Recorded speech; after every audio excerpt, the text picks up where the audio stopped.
So বন্ধুরা আপনারা যারা স্যামসাং গ্যালাক্সি M20 ফোন ব্যবহার করেন, আমার ফোন দুইটাই কিন্তু স্যামসাং গ্যালাক্সি M21। তো এই ফোনের ভার্সন দেখতে পাচ্ছেন আমি কিন্তু 12 ভার্সনে কনভার্ট করেছি। স্যামসাং কোম্পানি থেকে কিন্তু এটা আপডেট চলে এসেছে।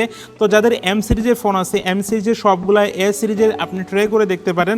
এই ফোনটি আমি কিনেছিলাম প্রায় 2020 সালে। তখন আমাদের ফোনের ভার্সন ছিল 10 ভার্সন। 2021 সালে ভার্সনটা কনভার্ট করে আপডেট করেছি 11 ভার্সন। তো 2022 সালে এটা কিন্তু 12 ভার্সন, অর্থাৎ লেটেস্ট আপডেট ভার্সনে আপনি কীভাবে কনভার্ট করবেন সম্পূর্ণ প্রসেসগুলো দেখাবো, এবং 12 ভার্সনে কী কী আপডেট এসেছে সেই ইনফরমেশনগুলো আপনি দেখতে পারবেন। ঠিক আছে, তো আমার একটা ফোনে কিন্তু 12 ভার্সন, আর একটা ভার্সন হচ্ছে 11 ভার্সন। ঠিক আছে, 11 ভার্সন। তো আপনি জাস্ট কী করবেন, অ্যাবাউট ফোনে চলে আসবেন। তো আমি দেখতে পাচ্ছেন দুইটা ফোনে অ্যাবাউট অপশনে চলে আসলাম। তারপর দেখতে পাচ্ছেন যে সফটওয়্যার ইনফরমেশন ক্লিক করে দিলাম। তো দেখতে পাচ্ছেন আমার কিন্তু 1 UI core version, Android version 11, আর একটা লেটেস্ট ভার্সন দেখতে পাচ্ছেন যে 4.1 কোর ভার্সন এবং অ্যান্ড্রয়েড ভার্সন 12। ঠিক আছে, এই ভার্সনটা এসেছে জুলাই মাসের 2022 তারিখে। ঠিক আছে, তো এইখানে কী কী আপডেট চেঞ্জ পাবেন সেটা দেখতে পাচ্ছেন, আমি আপনাদেরকে এই ভিডিওতে দেখানোর চেষ্টা করব।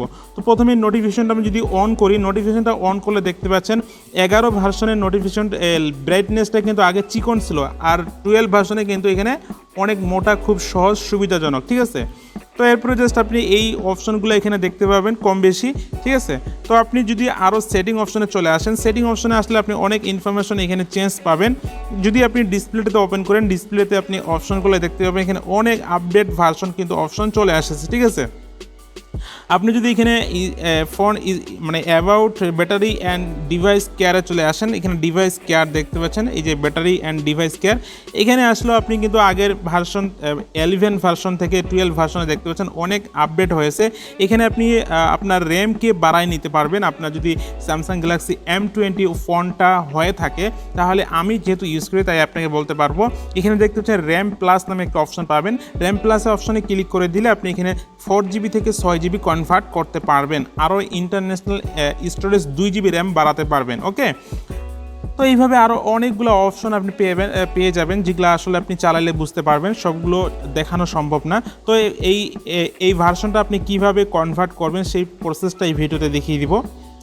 সো এখানে আপনি কিন্তু আরও অনেক পাবেন। এখানে থিমস পাবেন। এই থিমস অপশনে কিন্তু আপনি অনেক সুন্দর সুন্দর থিমস পাবেন। দেখেন আগের কিন্তু এত থিমস ছিল না, আপনি থিমস অপশনে কিন্তু এখানে অনেক নতুন নতুন থিমস পেয়ে যাবেন। ওকে, তো এই আপডেটটা দেওয়ার জন্য আপনি সরাসরি চলে আসবে, এখানে আপডেট সফটওয়্যার নামে একটা বাটন পাবেন, দেখতে পাচ্ছেন সেটিং অপশনে দেখতে পাচ্ছেন আপডেট সফটওয়্যার বাটনে ক্লিক করে দিবেন। ঠিক আছে, তো আপনার 11 ভার্সন সফটওয়্যার বাটনে ক্লিক করে দিবেন। তো আমি ক্লিক করে দিলাম। দেখতে পাচ্ছেন আমি কিন্তু এই ফোনটি 12 আগস্টে আমি কিন্তু এটা লেটেস্ট আপডেট দিয়ে দিয়েছি। দেখতে পাচ্ছেন এটা লেটেস্ট আপডেট দিয়ে দিয়েছি, এটা আমার আপডেট নাই। তো আপনি কি করবেন, এখানে ডাউনলোড অ্যান্ড ইনস্টল বাটনে ক্লিক করবেন। ঠিক আছে, তো আপনার দেখতে পাচ্ছেন এই ফোনে দেখতে পাচ্ছেন আপনি ডাউনলোড বাটনে ক্লিক করবেন। ডাউনলোড বাটনে ক্লিক করলে আপনার এটা ডাউনলোড হয়ে যাবে।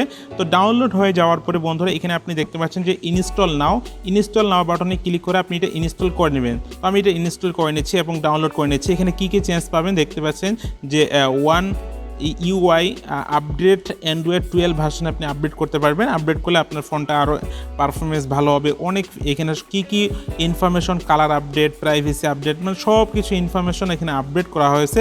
তো আপনি এগুলো দেখতে পারবেন। অনেক ক্যামেরা ফিচার আপডেট করা হয়েছে। সব কিছু ইনফরমেশন আপনি এখানে দেখে বা না দেখলেও সমস্যা নেই, আপনি জাস্ট ফোনটা আপডেট করে নেবেন। এবং এইটার সাইজ কিন্তু হচ্ছে দেখতে পাচ্ছেন 2500 MB, অর্থাৎ 2GBর মতো।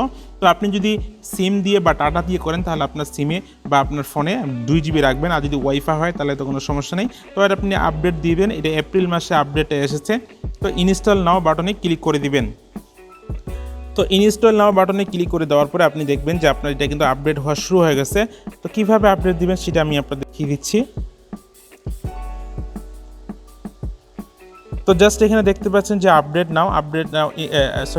তো করলেন, ইনস্টল করবেন। ইনস্টল করার পরে জাস্ট এখানে সফটওয়্যারটা আপনি জাস্ট ইনস্টল করে দিবেন। ঠিক আছে, তো এখানে ক্লিক করলে এটা কিন্তু ইনস্টল হয়ে যাবে। তারপর দেখতে পাচ্ছেন যে এইভাবে আপনার পার্সেন্টেজ উঠবে আপডেট সফটওয়্যার। তো একটু সময় নেবে, আপনি অপেক্ষা করবেন। আর আপনার ফোনে অবশ্যই চার্জ রাখবেন 20%-এর উপরে, তা না হলে কিন্তু এটা আপডেট নেবে না। 20% উপরে আপনি চার্জ রেখে এটা আপডেট দিবেন। এরপরে ফোনটা অটোমেটিক রেজিস্টার হবে, রেজিস্টার বন্ধ হবে, চালু হবে এবং এখানে পার্সেন্টেজগুলো উঠবে। এরপর আপনার ফোনটা কিন্তু এখানে আপডেট হয়ে যাবে। তো সব কিছু দেখিয়ে দিচ্ছি আমি। সো এরপর দেখবেন যে ফোনটি কিন্তু অটোমেটিক এখানে ওপেন হবে। সো বন্ধুরা এরপর জাস্ট এখানে দেখতে পাচ্ছেন যে অপটিমাইজেশন অ্যাপ, এইটা কিছু প্রসেসিং চলবে। সো বন্ধুরা দেখতে পাচ্ছেন এরপরে কিন্তু আপনার ফোনটি কিন্তু এখানে ওপেন হয়ে যাবে।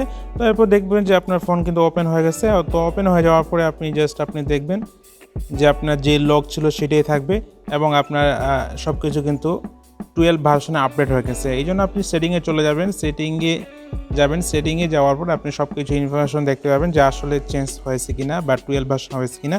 জাস্ট দেখতে পাচ্ছেন যে অ্যাবাউট ইনফরমেশন সফটওয়্যার ইনফরমেশন চলে যাবেন। তারপর দেখবেন যে এইখানে আপনার কিন্তু দেখতে পাচ্ছেন যে অ্যান্ড্রয়েড ভার্সন 12 অর্থাৎ লেটেস্ট ভার্সনের ফোন কিন্তু আপনার চলবে। ওকে, তো এটা কিন্তু কোম্পানি থেকে আপডেট, এটা কিন্তু অন্য কোনো না। তো আপনি নতুন একটা অ্যান্ড্রয়েড 12 ভার্সন যে ফাংশন বা যেই ফিচারগুলো পাবেন, ঠিক আপনি এই ফাংশনে সেই ফিচার বা সেই ফ্যাসিলিটিগুলো পেয়ে যাবেন। ওকে, তো বন্ধুরা এই ছিল আজকের ভিডিওটি দেখার পর যদি কোনো বিষয় বুঝতে না পারেন তাহলে অবশ্যই কমেন্ট করবেন।